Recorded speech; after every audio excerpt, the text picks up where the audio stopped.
अस्सलामुअलैकुम dear students of class 10th, welcome to Speechifier channel.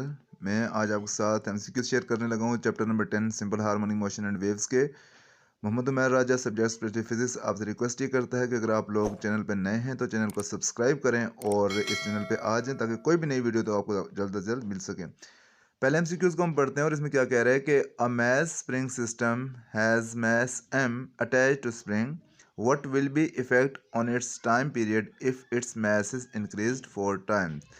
कि अगर मैस को 4 टाइम इंक्रीज कर दिया जाए स्प्रिंग मैस सिस्टम में तो उसके टाइम पीरियड के ऊपर क्या फ़र्क पड़ेगा। तो इसका जो राइट ऑप्शन है वो ऑप्शन ए है, बिकम्स डबल।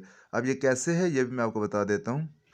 यहाँ पे आप देख सकते हैं कि टाइम पीरियड का फार्मूला होता है मैस अटैच स्प्रिंग सिस्टम के लिए 2 pi under the root m/k, one m dash यानी कि न्यू मैस जब इक्वल टू 4m, अगर उसके मैस को 4 टाइम्स बढ़ा दिया जाए तो टाइम पीरियड के ऊपर क्या फ़र्क पड़ेगा। जो नया टाइम पीरियड होगा ज़रा जो चेंज हो जाएगा वो टी डैश से हम ज़ाहिर करते हैं। तो t dash is equal to 2 pi under the root m/k की जगह 4m/k हम लिख देते हैं क्योंकि 4 टाइम्स मैस इंक्रीज कर चुके हैं। अब इसको आप अरेंज करके यूँ लिख सकते हैं equal to 2 pi under the root 4 और under the root m/k। Under root 4 को आपने सेपरेट कर लिया है, ये अंडर रूट था 4m और k सबके ऊपर था, लेकिन आपने अंडर रूट 4 सेपरेट कर दिया है और फिर उसको अरेंज करके t dash is equal to under root 4 bracket के अंदर 2 pi under the root m/k। अब अंडर रूट 4 या स्क्वायर रूट ऑफ 4 आपको पता है 2 होता है और ब्रैकेट के अंदर जो लिखा है वो तो t के इक्वल है, तो आपके पास आ जाएगा t dash is equal to 2t, यानी कि जो टाइम पीरियड हो जाएगा नया वो पहले वाले टाइम पीरियड के डबल हो जाएगा। सेकेंड एमसीक्यूज की बात कर लेते हैं और इसमें क्या कह रहे हैं आपसे कि अ spring is stretched 5 centimetre bye 20 Newton force, what is it's spring constant के। एक स्प्रिंग है जिसके ऊपर आपने फोर्स अप्लाई किया 20 न्यूटन और उसके अंदर स्ट्रेचिंग जो हुई है, उसके अंदर जो एक्सटेंशन हुई है वो 5 सेंटीमीटर है। आप बताइएगा कि उस स्प्रिंग का स्प्रिंग कांस्टेंट के की वैल्यू क्या है।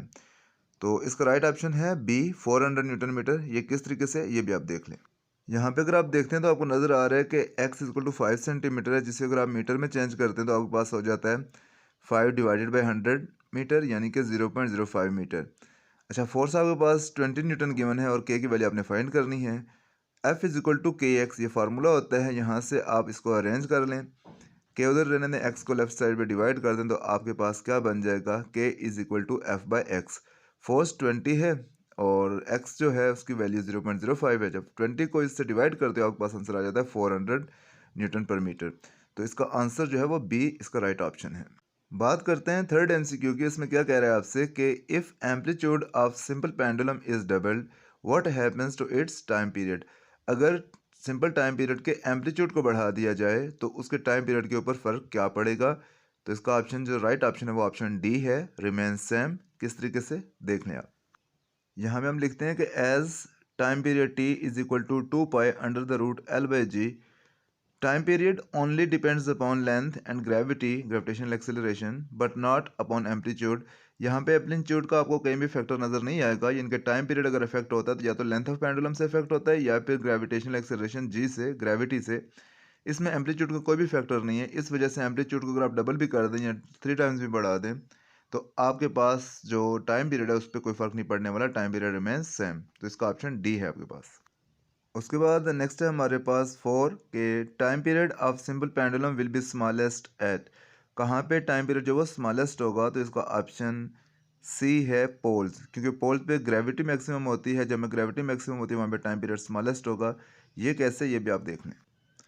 यहाँ पे हम कहते हैं कि gravity is smallest at moon, so time period is maximum, and gravity is maximum at pole, so time period is smallest at pole. जहाँ पे ग्रेविटी मैक्सिमम है वहाँ पे उसका टाइम पीरियड स्मॉलेस्ट है और जहाँ पे ग्रेविटी स्मॉलेस्ट है वहाँ पे टाइम पीरियड मैक्सिमम है। लेकिन यहाँ पे टाइम पीरियड का पूछ रहा है कि स्मॉलेस्ट कहाँ पे होगा, तो हम बात करते हैं कि ये पोल्स पे स्मॉलेस्ट होगा, क्योंकि टाइम पीरियड का फार्मूला होता है t is equal to 2 pi under the root l/g।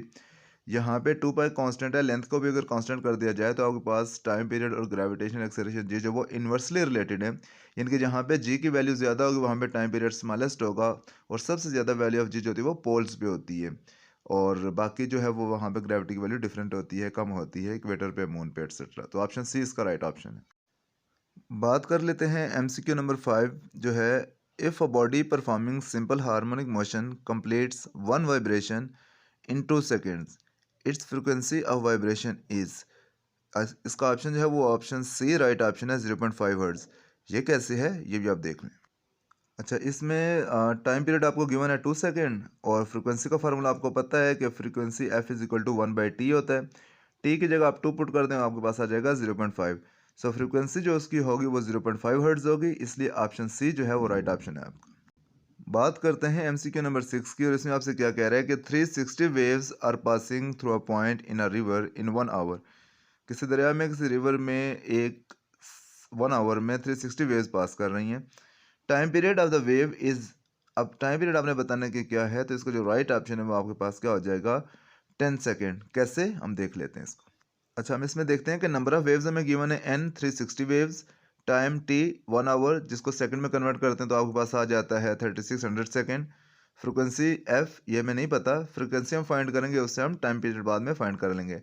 तो फ्रीक्वेंसी आपके पास होता है नंबर ऑफ वेव्स पर सेकंड, यानी कि नंबर ऑफ वेव्स को टाइम से आप डिवाइड करते हैं, आपके पास फ्रीक्वेंसी आ जाती है। तो 360 डिवाइडेड बाई 3600 0.1 हर्ट्ज, ये फ्रीक्वेंसी आ गई। इसके बाद टाइम पीरियड फाइंड करना बिल्कुल भी मुश्किल नहीं है कि f is equal to 0.1 hertz है। तो टाइम पीरियड का फार्मूला होता है t equal to 1/f। f की जगह पे आप 0.1 लिखेंगे तो आपके पास आ जाएगा 10 सेकेंड। सो टाइम पीरियड जो होगा वो 10 सेकेंड होगा वेव्स का, इसलिए ऑप्शन सी जो है वो राइट ऑप्शन है आपके पास। बात कर लेते हैं 7 नंबर एमसीक्यू की। इसमें क्या कह रहा है आपसे, time period of electrical vibrator of ripple tank is 0.5 second. Time period given है। Water waves in ripple tank has speed of 10 metre per second, speed given है। एंड एम्पलीट्यूड ऑफ 5 सेंटीमीटर और एम्पलीट्यूड गिवन है। The frequency of the waves is, आपने बताना है कि frequency of wave क्या है। तो डेफिनेटली इसमें आप फ्रीक्वेंसी ऑफ वेव की बात करते हैं तो आपके पास क्या हो जाएगा, ये फ्रीक्वेंसी आएगी 2 हर्ट्ज। इसका ऑप्शन डी राइट ऑप्शन होगा। कैसे, आए देखते हैं। देखो बच्चों, इसमें टाइम पीरियड गिवन है 0.5 सेकेंड, स्पीड गिवन है 10 metre per second, amplitude given है 5 सेंटीमीटर या 0.05 मीटर। फ्रीक्वेंसी आपने बतानी है। तो इसमें जो एक्स्ट्रा इन्फॉर्मेशन आपको गिवन है उसकी ज़रूरत नहीं है, क्योंकि आपको पता है फ्रीक्वेंसी अगर आपने फाइंड करनी है और टाइम पीरियड आपको गिवन है तो बहुत सिंपल से आप कर सकते हो कि f is equal to 1/t। T की वैल्यू गिवन है, टाइम पीरियड 0.5, तो 1 डिवाइडेड बाई 0.5 आपके पास आ जाता है 2 हर्ट्ज। तो इसका जो राइट ऑप्शन है वो ऑप्शन डी है, यानी कि 2 हर्ट्ज। इसके बाद हम बात कर लेते हैं एमसीक्यू नंबर 8, और इसमें क्या कह रहा है, which one of the following is longitudinal wave, कि इनमें से लॉन्गिट्यूडनल वेव कौन सी है। तो x ray, light, string waves, sound. X ray, light, ये दोनों आपको पता है कि ये तो इलेक्ट्रोमैग्नेटिक वेव्स हैं, बाकी रह जाती हैं स्ट्रिंग वेव्स और साउंड। तो इसमें से साउंड जो है वो लॉन्गिट्यूडनल वेव है, जबकि स्ट्रिंग वेव्स जो हैं वो आपके पास मैकेनिकल वेव्स की टाइप है, ट्रांसवर्स वेव्स, क्योंकि उसमें पार्टिकल्स की वाइब्रेशन परपेंडिकुलर होती है मोशन के, जबकि साउंड वेव्स में पार्टिकल्स की वाइब्रेशन और इसकी प्रोपेगेशन सेम डायरेक्शन में होते हैं। तो हम इसका ऑप्शन सी सिलेक्ट करते सॉरी डी सिलेक्ट करते हैं, यानी कि साउंड। साउंड जो आपके पास लॉन्गिट्यूडनल वेव है। इसके बाद बात करते हैं एमसीक्यू नंबर 9, सेकंड लास्ट है, कि when water waves enter from deep water to shallow water, क्या होता है। ऑप्शन ए है कि frequency of water waves increases, बिल्कुल नहीं, क्योंकि वो तो वाइब्रेटर के ऊपर डिपेंड करती है। Time period of water waves decreases, नहीं, जब फ्रीक्वेंसी के ऊपर इफेक्ट नहीं है तो टाइम पीरियड के ऊपर भी कोई इफेक्ट नहीं है, क्योंकि ये इंटर रिलेटेड है। Seed, speed of water waves decreases, ये बिल्कुल ठीक है, क्योंकि वेवलेंथ डिक्रीज होगी तो स्पीड डिक्रीज कर जाएगी।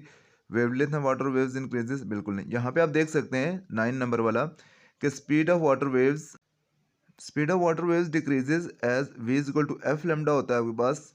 When lambda decreases v decreases, क्योंकि लेमडा और v जो है स्पीड वो डायरेक्टली प्रोपोर्शनल है, फ्रीक्वेंसी इसमें कांस्टेंट है। फ्रीक्वेंसी वाइब्रेटर के ऊपर डिपेंड करती है, जो वाइब्रेटर की फ्रीक्वेंसी है वही वेव्स की फ्रीक्वेंसी होती है। सो डीप से शैलो वाटर में जाते हुए फ्रीक्वेंसी के ऊपर तो कोई इफेक्ट नहीं पड़ता, बट यह है कि वेव्स स्मॉलर हो जाती है, यानी कि वेवलेंथ शॉर्ट हो जाती है। और वेवलेंथ के शॉर्ट होने से क्या होता है कि स्पीड जो थी वो वेव्स की डिक्रीज हो जाती है। सो इसलिए जो राइट ऑप्शन आपके पास होगा वो ऑप्शन सी है, कि speed of water waves decreases. चलें जी, लास्ट एमसीक्यू की बात करते हैं और आपकी जान छोड़ते हैं। इसमें क्या कह रहे हैं आपसे, कि listening to radio transmission in deep valleys of mountain areas is due to, कि ये जो पहाड़ों के बीच में भी जहाँ पे वादियाँ होती हैं वहाँ पे भी आप रेडियो वेव्स सुन सकते हैं, रेडियो ट्रांसमिशन आ रही होती है, वो कैसे पॉसिबल है वहाँ पे। कह रहे रिफ्लेक्शन ऑफ वेव्स, नहीं, रिफ्रैक्शन ऑफ वेव्स, नहीं, इंटरफेरेंस ऑफ वेव्स, नहीं, diffraction of waves, yes. Diffraction of waves क्या होता है, वेव्स की बेंडिंग। यहाँ पे भी हम ये लिख देते हैं कि डायफ्रैक्शन ऑफ वेव्स, क्योंकि diffraction means bending of light around edges और ऑब्स्टेकल्स। सो इसका आंसर डी राइट आंसर है, क्योंकि वैलीज में अगर रेडियो ट्रांसमिशन आ रही है तो इट मीन्स कि लाइट बेंड हो रही है। वैलीज में लो अल्टीट्यूड के ऊपर, डेप्थ के ऊपर भी वहाँ पे सिग्नल अगर आ रहे हैं पहाड़ों से, वो क्या बेसिकली क्या हो रहे हैं कि डायफ्रैक्ट हो रहे हैं। बेंड हो रहे हैं तो वैलीज तक सिग्नल जा रहे हैं, it is because of diffraction of sound waves which makes it possible for the valleys to have radio transmission in those areas. So बच्चों, this was all about MCQs of chapter number 10, simple harmonic motion and waves. Be connected with Speechifier, better to share it with your friends, and take care of yourself, your friends, your near and dear ones, and be connected with it. Stay blessed, stay happy. Allah Hafiz.